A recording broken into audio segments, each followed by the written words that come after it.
An opioid antagonist, or opioid receptor antagonist, is a receptor antagonist that acts on one or more of the opioid receptors. Naloxone and naltrexone are commonly used opioid antagonist drugs which are competitive antagonists that bind to the opioid receptors with higher affinity than agonists but do not activate the receptors. This effectively blocks the receptor, preventing the body from responding to opioids and endorphins. Some opioid antagonists are not pure antagonists but do produce some weak opioid partial agonist effects, and can produce analgesic effects when administered in high doses to opioid-naive individuals. Examples of such compounds include nalorphine and levolorphine. However, the analgesic effects from these specific drugs are limited and tend to be accompanied by dysphoria, most likely due to additional agonist action at the kappa opioid receptor. As they induce opioid withdrawal effects in people who are taking, or have recently used, opioid full agonists, these drugs are generally considered to be antagonists for practical purposes. The weak partial agonist effect can be useful for some purposes, and has previously been used for purposes such as long-term maintenance of former opioid addicts using nalorphine. However, it can also have disadvantages such as worsening respiratory depression in patients who have overdosed on non-opioid sedatives such as alcohol or barbiturates. On the other hand, naloxone has no partial agonist effects, and is in fact a partial inverse agonist at mu-opioid receptors, and so is the preferred antidote drug for treating opioid overdose. Naltrexone is also a partial inverse agonist, and this property is exploited in treatment of opioid addiction, as a sustained course of low-dose naltrexone can reverse the altered homeostasis which results from long-term abuse of opioid agonist drugs.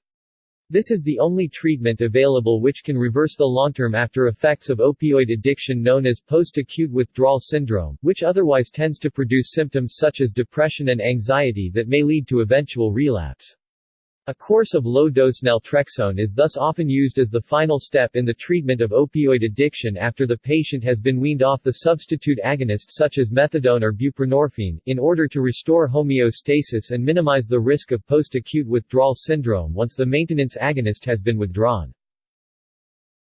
List of opioid antagonists. The following are all mu-opioid receptor antagonists or inverse agonists. Many of them also bind to the kappa opioid receptor and or delta opioid receptor where they variously behave as antagonists and or agonists. Centrally active. These drugs are used mainly as antidotes to reverse opioid overdose and in the treatment of alcohol dependence and opioid dependence by blocking the effects, namely euphoria, of opioids so as to discourage abuse. Marketed. Naloxone, naltrexone, nimefenodibuprenorphine is used in veterinary medicine only. Discontinued or rarely used. Nalorphine, nalorphine dinicotinate, levolorphine. Under development. Samidorphan. Never marketed. Nalodine. Peripherally restricted. These drugs are used mainly in the treatment of opioid-induced constipation. Marketed. Alvimipam, methylnaltrexone, naloxegol. Under development currently or previously. 6-beta-naltrexol, Axelopran, Bevinapran, methylsamidorphan, naldamidine. Miscellaneous.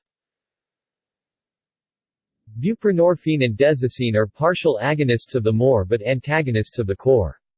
Contrarily, eptazicine is an antagonist of the MOR but an agonist of the KOR. The same is also true for nalorphine and levolorphine. A variety of partial agonists or mixed agonists antagonists of the MOR and KOR are also marketed, and include butorphanol, levorphanol, nalbuphine, pentazocine, and phenazocine. All of the aforementioned drugs may be described as opioid modulators instead of as pure antagonists. With the sole exception of nalorphine, all of the preceding are used as analgesics by virtue of the fact that both more and core agonism independently confer pain relief.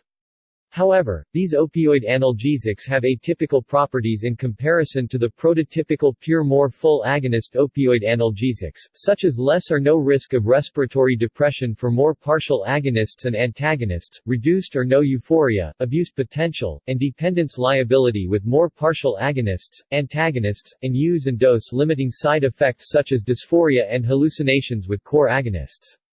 In addition, by virtue of its core antagonism, buprenorphine, as buprenorphine, samidorphan, ALKS 5461, or buprenorphine, naltrexone to block its more agonism, is under investigation for the treatment of depression and cocaine dependence, as are other core antagonists such as Circ 501, Li 2456302, and, previously, JDTIC and PF 44555242, both discontinued due to toxicity concerns. Selective antagonists. All of the centrally active opioid antagonists used widely in medicine are non-selective, either blocking multiple opioid receptors, or blocking the more but activating the core. However, for scientific research, selective antagonists are needed which can block one of the opioid receptors but without affecting the others. This has led to the development of antagonists which are highly selective to one of the four receptors. Cyprotamine is a selective MOR antagonist, naltrindle is a selective DOR antagonist, norbanaltorphamine is a selective core antagonist, J-113397 is a selective nociceptin receptor (NOP) antagonist. Other selective antagonists are also known, but the four listed above were the first selective antagonists discovered for each respective opioid receptor, and are still the most widely used. In addition to selective antagonists, AT076 is a non-selective balanced antagonist of all four of the opioid receptors, and was the first such agent to be discovered. Depersonalization disorder. Naloxone and naltrexone have both been studied in the treatment of depersonalization disorder. In a 2001 study with naloxone, 3 of 14 patients lost their depersonalization symptoms entirely, and 7 showed marked improvement. The findings of a 2005 naltrexone study were slightly less promising, with an average of a 30% reduction of symptoms, as measured by 3 validated dissociation scales. The more dramatic result of naloxone versus naltrexone is suspected to be due to different opioid receptor affinity, selectivity with naloxone, specifically, more potent core blockade, which appears to be better suited to individuals suffering from depersonalization disorder. In popular culture, in the episode of House, Skin Deep, opioid antagonist drugs were administered in order to completely remove the patient's heroin-induced addiction, withdrawal symptoms, during an induced coma in order to relieve the extreme pain of their use, so that an accurate diagnosis of paraneoplastic syndrome caused by cancer was differentiated. In an episode of Royal Pains, a character dangerously tries to undergo a procedure, and go under anesthesia, in his own home. In an episode of Hannibal, Dr. Lecter administers naloxone to Jack Crawford's wife after she tries to commit suicide by overdosing on morphine. References. External links. David S., Lancaster T., Stead L.F. Opioid Antagonists for Smoking Cessation, Cochrane Review, The Cochrane Library, Issue 2, 2005. Chichester, UK, John Wiley & Sons, Limited. Opioid Plus Antagonists at the U.S. National Library of Medicine. Medical Subject Headings, MESH.